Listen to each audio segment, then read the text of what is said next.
எல்லாம் நல்லா இருக்குன்னு நினைக்கிறேன். இந்த ஒரு வீடியோல நம்ம சூர்யா அண்ணாவோட கருப்பு திரைப்படத்தோட ட்ரெய்லர் எப்போ ரிலீஸ் ஆகும் அதை பத்தியும் அதே மாதிரி கருப்பு திரைப்படத்திலிருந்து கிடைச்ச சில அப்டேட்ஸ் பத்தி தான் பேச போறோம். ஸோ அதெல்லாம் என்னன்னு பார்க்கறதுக்கு முன்னாடி நம்ம சேனல்ல இருந்து இப்போ புதுசாக ஒரு சேனல் ஓப்பன் பண்ணியிருக்கோம். ஸோ இதற்கப்புறமாக சினிமா அப்டேட்ஸ் எல்லாமே அந்த சேனல் தான் போட போறோம். ஸோ அந்த ஒரு சேனலையும் வந்து தான் இந்த ஒரு வீடியோவோட கொலாப் பண்ணி தான் வச்சிருக்கேன். ஸோ அந்த சேனலை சப்ஸ்கிரைப் பண்ணிட்டு இந்த வீடியோ லைக் பண்ணிட்டு இந்த சேனலை சப்ஸ்கிரைப் பண்ணிட்டு பாருங்க. ஸோ ரொம்ப நேரமா ஃபேன்ஸ் எல்லாமே காத்திருக்காங்க. ஸோ ட்ரெய்லர் அப்டேட் இன்னைக்கு கிடைச்சிரும் அப்படின்னு சொல்லி படனா கிடைக்கவே இல்லை. ஸோ இதற்கான முக்கிய காரணம் என்ன அப்படின்னா எலெக்ஷன் தாங்க. ஸோ விஜய் அவர்கள் பதவி ஏற்கிறதுக்கு ஆளுநர் வீட்டுக்கு போறாரு. ஆளுநர் வந்துட்டு கேரளா கிளம்புறேங்கிறாரு. திடீர்னு ஆளுநர் கேரளா போல, நான் வீட்டில் தான் இருக்கேன், நீ திருப்பி பார்க்கவா அப்படி சொல்லி விஜய் அவர்களோட வந்துட்டுனா பொலிட்டிக்கல் கேம் விளாண்டுக்கிட்டு இருக்காங்க ஆளுநர் மித்த கட்சிக்காரங்களாம். ஒரு 4 நாளாக கேம் தான் விளாண்டுக்கிட்டு இருக்காங்க. அந்த கேமுக்காக வேண்டி ஆர்ஜே பாலாஜி வந்து ரிலீஸ் பண்ணாமல் இருக்காரு. என்ன இது எனக்கு புரியல. அவங்க ஏதோ சின்ன பிள்ளைனாக்கா விளாண்டுட்டு இருக்காங்க. நீங்கள் வாட்டுக்கு ரிலீஸ் பண்ண வேண்டியதானே. கண்டிப்பாக நாளைக்கு வந்துட்டுனா பதவி ஏற்றுருவார். கொஞ்சம் கேம் விளாண்டு காட்டுறாங்க விஜய்க்கு.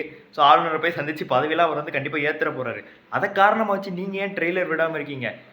அதுதாங்க நமக்கு வந்துட்டு கடுப்பாகுது. இவங்க விளாட்ற உளுலாண்டடி சர்க்கஸுக்கு நம்ம எங்கே படம் வராமல் வந்துன்னா ஒரு ட்ரெய்லர் இல்லாமல் என்ஜாய் பண்ணாமல் இருக்கோம். படம் இன்னும் வந்துட்டு பார்த்தா 5 நாளில் வரப்போகுது. இன்ன வரைக்கும் ட்ரெய்லருக்கான அப்டேட்டே கொடுக்காம இருக்கீங்க. இப்போ படம் ரிலீஸ் ஆகாதுன்னு சொல்லி ஃபேன்ஸ் எல்லாம் பயந்துக்கிட்டு இருக்காங்க. ஸோ யாரும் பயப்பட வேணாம். ட்ரெய்லரே வரனாலும் உங்களுக்கு படம் கண்டிப்பாக மே 14 வந்துடும். ஸோ அதற்கான அறிகுறி வந்து தான் இப்போ ஸ்டார்ட் ஆயிடுச்சு. என்ன அப்படின்னா டிக்கெட் புக்கிங் வந்து நாளைக்கு வந்து ஓப்பன் பண்ண போகிறாங்களாமா. ஸோ அதற்கான அஃபிஷியல் போஸ்டர் வந்து ரிலீஸ் பண்ணிட்டாங்க.